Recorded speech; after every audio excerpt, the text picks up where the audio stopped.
Ay, no estaba grabando. Te vas a caer. Ay. Te caíste, tarado.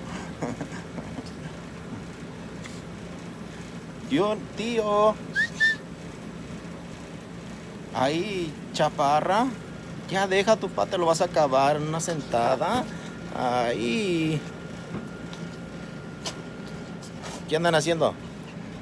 Tres tristes tigres en un trigal.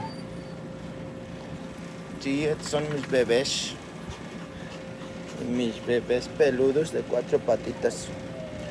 Y aquí haciendo unos maceteros, unas macetitas.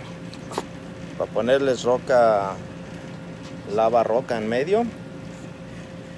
Y luego les ponemos, les ponemos una llama encima. Sí. Ahí va el proceso lento, pero seguro. Y pues de paso, pues les presento a mis amiguitos, a mis fieles amigos, mis hijitos, mi tío, el Junior. Y había mencionado a la chaparra que está acá arriba. Esteban. ¿Dónde andas, Esteban? Esteban.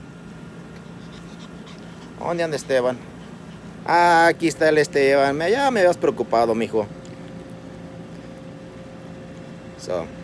Ahí quedo, muchachos. Hasta la vista.